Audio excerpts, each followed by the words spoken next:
Bonjour à toutes et à tous, merci de nous rejoindre pour ce 6e Facebook Live. Nous sommes aujourd'hui avec Adrien Taquet, secrétaire d'État chargé de la protection de l'enfance. Merci Monsieur le secrétaire d'État d'avoir accepté notre invitation. Merci pour votre invitation. Bonsoir à tous. Alors aujourd'hui, mercredi 20 novembre, est la journée mondiale des droits de l'enfant, ce sont les 30 ans. Pouvez-vous nous expliquer le but de cette journée ? Écoutez, le but de cette journée, c'est de célébrer effectivement le 30e anniversaire de la Convention internationale des droits de l'enfant des Nations Unies, qui est le texte le plus largement adopté et ratifié dans le monde. C'est un texte qui a donc 30 ans et qui élabore tous les droits, les droits des enfants et qui surtout dit que c'est aux États de protéger ces droits. C'est l'occasion de faire un peu le bilan de ce qui a été parcouru dans le monde entier, mais dans notre pays particulièrement, de voir ce qui reste à faire aussi, parce que dans un pays comme la France, les droits des enfants sont loin d'être tous garantis, respectés. Et puis ça a été l'occasion pour le gouvernement, pour moi-même et pour Emmanuel Macron ce matin à l'UNESCO, de présenter un plan de lutte contre les violences faites aux enfants. Car en fait, il est un droit fondamental sans lequel aucun autre droit n'est possible. C'est le droit des enfants à être protégés, à être en sécurité. Et nous avons un devoir de garantir une sécurité en tout lieu, à tout moment, à nos enfants contre toute forme de violence, qu'elle soit physique, psychique, sexuelle. Ce sont près de 150 000 enfants qui, chaque année, dans notre pays, en France, 150 000, sont victimes de violences sexuelles, d'agressions sexuelles. Voilà, donc ce plan qui contient 22 mesures s'évertue de garantir une plus grande sécurité à nos enfants avec différentes dispositions qu'on développera peut-être par la suite, si vous me posez la question. Alors, quelles sont les personnes qui sont réunies en cette journée ? C'est-à-dire, que voulez-vous dire Quelles précisément ? sont les instances, les pays, par exemple, qui participent, qui concourent à cette journée, qui fait quoi en fait ? Écoutez, c'est donc un texte des Nations Unies. Et donc, dans l'ensemble des pays du monde, cette convention est aujourd'hui célébrée. C'est pour ça que c'est une journée mondiale de l'enfance. Et c'est pour ça que ce matin, pendant toute la matinée, avec beaucoup d'enfants, 400 enfants, à qui on a donné la parole, excusez-moi, étaient réunis à l'UNESCO. Nous étions réunis à l'UNESCO, donc qui est un organe des Nations Unies pour la science, la culture, l'éducation. Donc c'est vraiment parler de l'enfance et des droits de l'enfant à l'UNESCO, c'est vraiment l'essence même de cette institution internationale. Et nous y étions pour un événement organisé par le défenseur des droits, Jacques Toubon. Et il y a une défenseur des enfants aussi qui s'appelle Geneviève Avenard qui a organisé donc ce grand événement pour célébrer les 30 ans de cette convention et dire, responsables politiques que nous sommes, en France et dans le monde, qu'il faut encore mieux garantir les droits de l'enfant. Pourquoi le défenseur des droits ? Parce qu'en France, c'est le défenseur des droits qui est garant de la bonne application, ou en tout cas du contrôle de la bonne application de la Convention internationale. Alors, vous l'évoquiez tout à l'heure, le président Emmanuel Macron s'est exprimé ce matin à ce sujet. Qu'est-ce qu'il faut retenir de ce discours ? Je pense qu'il faut d'abord retenir le volontarisme politique du président de la République sur cette question. Il l'a dit à plusieurs reprises, il l'a traduit déjà en fait. Rappelons tout de même que le secrétariat que j'occupe, le secrétariat d'État, c'est la première fois qu'il y a un secrétaire d'État dédié exclusivement à l'enfance. C'est la première fois dans l'histoire de la République qu'il y a ce poste qui a été créé. C'est la volonté du président de la République qui remonte déjà à plusieurs mois, à près d'un an et demi, d'avoir quelqu'un qui passe 24 heures de son temps, 7 jours sur 7, à essayer d'améliorer la situation des enfants, de défendre leurs droits, et qui passe son temps, et donc c'est une grande partie de mon temps, à travailler en interministériel. Parce qu'il faut en réalité mobiliser l'ensemble des ministres du gouvernement, et ils le sont, pour défendre les droits des enfants et prendre dans leur champ de compétences les enfants en considération. Alors, mais tout ça ne répond pas à votre question. Ce qu'il faut en retenir, mis à part le volontarisme du président de la République, qui a eu un discours très engagé, ce sont 3 choses essentielles. Il a rappelé l'importance de la petite enfance et il a renvoyé à un projet qui lui tient très à cœur là aussi. Il avait insisté pour que soit installée à l'Élysée même la commission présidée par Boris Cyrulnik et qui réfléchit en ce moment sur les 1000 premiers jours de la vie de l'enfant. On sait que cette période des 1000 premiers jours, c'est là où beaucoup de choses se jouent. On sait qu'à l'école, beaucoup de choses se jouent et quand on dédouble les classes, par exemple en CP, en CE1, c'est pour essayer de lutter contre les inégalités de destin, celles qui se forgent dès la naissance, ces inégalités sociales. Mais en fait, il faut reculer d'un âge. Avant même 3 ans, il y a un certain nombre de choses qui se passent et il y a beaucoup de pays En Europe du Nord, sans grande surprise. En Finlande, par exemple, le président de la République a cité ce pays, moi je m'y suis déplacé, où depuis 30, 40 ans, depuis l'après-guerre en réalité, ils réfléchissent sur cette période de la vie qui va du 4e mois de la grossesse jusqu'aux 2 ans de l'enfant.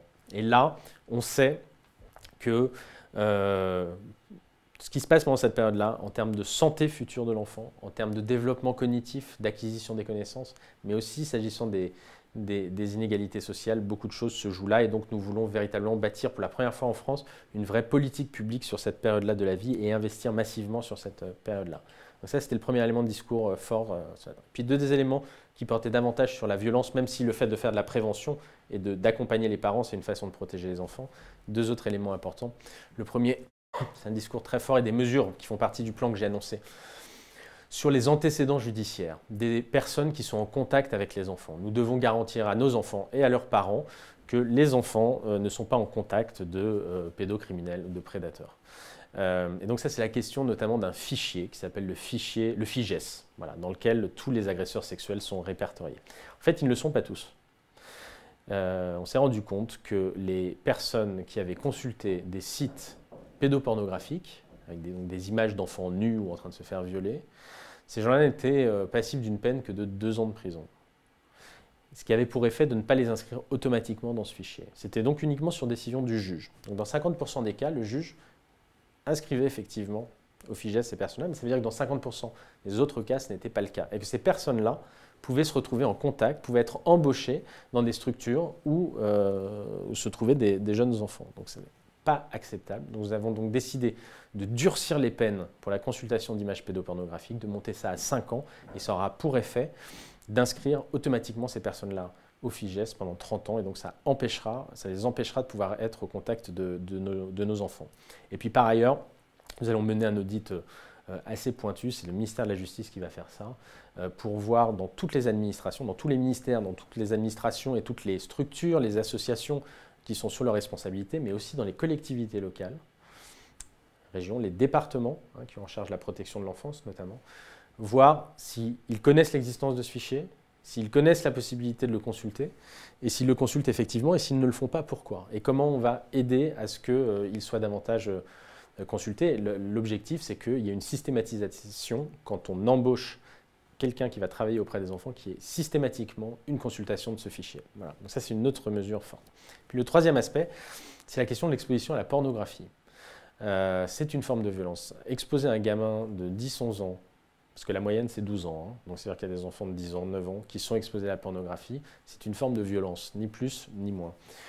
Donc nous devons agir contre ça, parce que c'est une forme de violence en soi, et puis parce que ça façonne l'image que l'enfant a du rapport à l'autre, ça va façonner sa sexualité en fonction de ce qu'il va voir, et qui est quand même fondé sur un rapport de domination que nous ne pouvons plus accepter. Donc c'est aussi un enjeu d'égalité entre les femmes et les hommes, cette histoire-là. Eh bien, nous devons lutter contre ça, et nous pensons que la meilleure façon de le faire, ce n'est pas un sujet simple, mais c'est de réfléchir autour du contrôle parental. Voilà. Et donc le président nous a demandé, à moi et aux différents acteurs du numérique, à Cédric O aussi bien évidemment, d'essayer de trouver comment nous pouvons systématiser et instaurer un peu par défaut des systèmes de contrôle parental dont on sait que les parents ne le mettent pas forcément systématiquement ou sont peut-être un peu dépassés par ça. Bref, ce n'est pas efficace aujourd'hui. Et puis le président a demandé, et je vais en terminer là, pour cette question du moins, il a constaté qu'il y a 30 ans, quand cette convention a été rédigée, eh bien Internet n'existait pas. Et donc, tous les droits de l'enfant, la protection de l'enfant dans le monde digital n'est pas dans la convention, par construction. Et donc, il m'a demandé de mener une action auprès de l'ensemble des pays dans le monde, et puis en commençant par l'Europe, qui peut être moteur là-dessus, pour que nous élaborions d'ici à la prochaine Assemblée générale des Nations Unies un texte, un protocole additionnel peut-être à la Convention internationale des droits de l'enfant, qui porterait sur la sécurité des enfants dans le monde numérique. Protection de l'identité, éviter l'exposition à des contenus qui ne sont pas faits, qui ne sont pas pour leur âge, pédocriminalité, cyberharcèlement, etc. Bref, toutes les problématiques que vous connaissez. Voilà, il faut qu'on travaille au niveau international là-dessus. La France peut être leader sur ce sujet-là et on va être leader sur ce sujet-là. Alors, vous avez tout à l'heure mentionné les 1000 jours. On a beaucoup entendu parler ces fameux 1000 jours. Il me semble que vous avez travaillé récemment avec les associations, les parents, pour savoir comment ils seront mieux accompagnés. Est-ce que vous pouvez nous faire un petit bilan déjà de vos actions concernant les 1000 jours, où en est, et revenir du coup sur où en est l'état d'avancement de ces travaux? Alors, bon, je vous ai déjà un peu parlé de l'importance de cette période-là. Et en plus, j'aurais pu vous dire que, par ailleurs, dans la vie, on nous apprend beaucoup de choses. On nous apprend à écrire, on nous apprend à lire, on nous apprend à regarder à droite et à gauche quand on traverse la route. Mais il y a quelque chose qu'on ne nous apprend pas, c'est à être parent. On ne naît pas parent, on le devient. Voilà, on l'apprend comme ça de façon un peu empirique. Ce que je veux vous dire par là, c'est qu'il y a beaucoup de parents qui nous disent, et de plus en plus, qu'il est dur d'être parent. Voilà. Et donc les 1000 jours, c'est aussi ça. C'est pouvoir mieux accompagner les parents, tous les parents. Voilà. Et puis c'est peut-être l'occasion aussi d'accompagner mieux certaines vulnérabilités, et pas que des vulnérabilités sociales. Mais donc il y a aussi un projet de mieux accompagner les parents dans cette histoire des 1000 jours, en plus de protéger et de favoriser l'épanouissement de nos enfants. Alors, j'évoquais tout à l'heure la commission Cyrulnik, présidée par Boris Cyrulnik, qui a été installée donc il y a cela un mois et demi maintenant, voire oui, enfin c'était en courant septembre, fin septembre, qui travaille et qui fin janvier, pardon, il commence à se faire tard, fin janvier va nous remettre ses premières propositions. Elle va d'abord nous faire un peu un état de l'art de la recherche sur les 1000 jours, parce qu'il y a de la recherche internationale sur le sujet.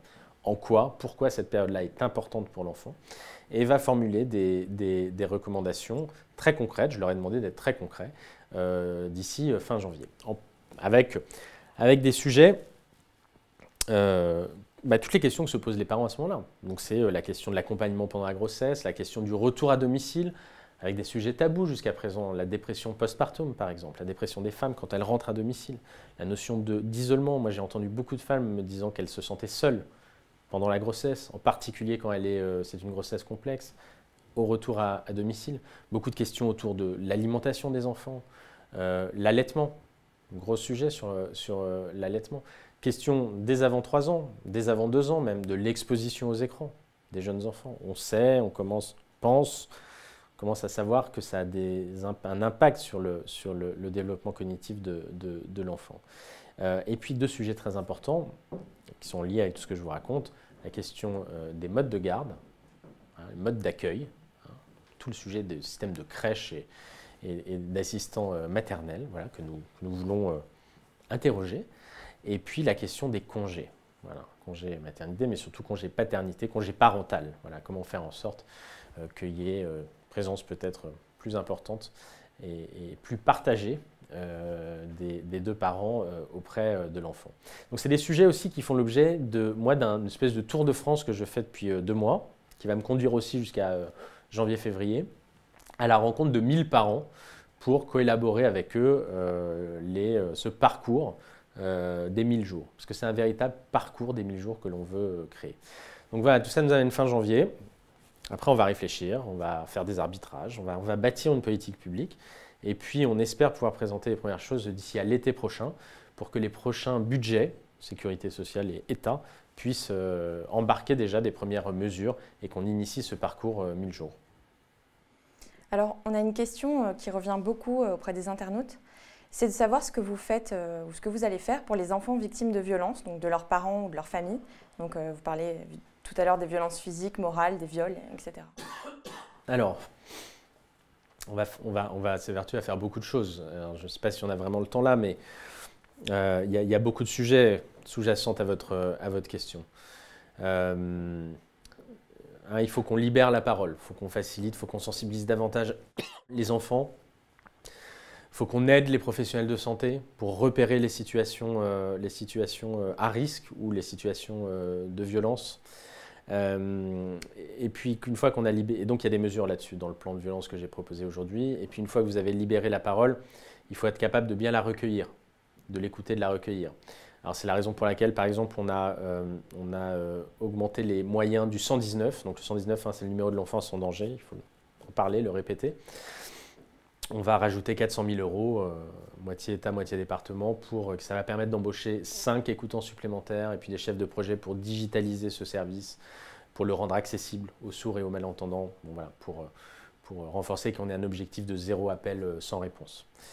Et puis, on ne peut pas aujourd'hui, pour moi c'est une conviction profonde, un enfant 4, 5, 6 ans, victime de violences sexuelles dans le cadre familial. Je rappelle que 80% des violences faites aux enfants a lieu dans le cadre familial.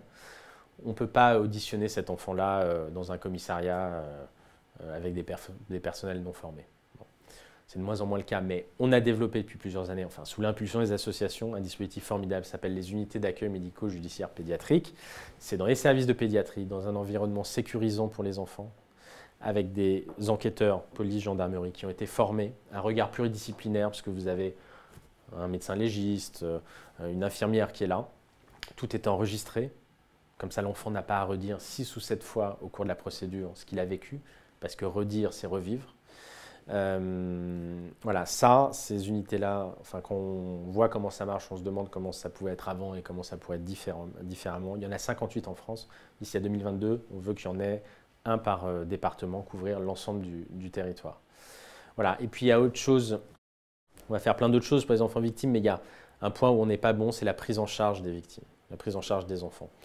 Vous savez, quand vous êtes victime de violences dans votre enfance, notamment de violences sexuelles, et que vous n'êtes pas accompagné, prise en charge, à la fois d'un point de vue somatique et psychique, vous pouvez perdre jusqu'à 20 ans d'espérance de vie. Voilà, 20 ans d'espérance de vie. Et vous avez par ailleurs, à un niveau, au point de vue plus macro, vous avez une étude dans The Lancet qui a été publiée en septembre dernier de mémoire, qui dit que le coût en Europe de ces violences non prises en charge dans l'enfance, c'est près de 600 milliards d'euros. Voilà. Donc il faut mieux prendre en charge les enfants. On va créer, c'est une des annonces aujourd'hui, un parcours de soins pour que chaque enfant victime systématiquement soit évalué et soit orienté vers les structures dont il a besoin. Je rappelle que depuis 1998, les victimes de violences sexuelles sont prises en charge à 100%. Sur les autres types de violences, nous sommes en train d'expérimenter un certain nombre de choses et qui, si elles s'avèrent pertinentes, notamment sur la qualité de l'accompagnement, ont vocation à être généralisées plus tard. Voilà, donc la prise en charge, très important. Bien, merci Adrien Taquet d'avoir répondu à nos questions. On se retrouve la semaine prochaine pour un nouveau Facebook Live avec Sébastien Lecornu, ministre chargé de la cohésion des territoires sur le projet de loi Engagement et proximité concernant les maires et les élus. En attendant, vous pouvez retrouver cet épisode en replay sur nos chaînes YouTube, Facebook et Instagram. Merci à tous et à la semaine prochaine. À bientôt.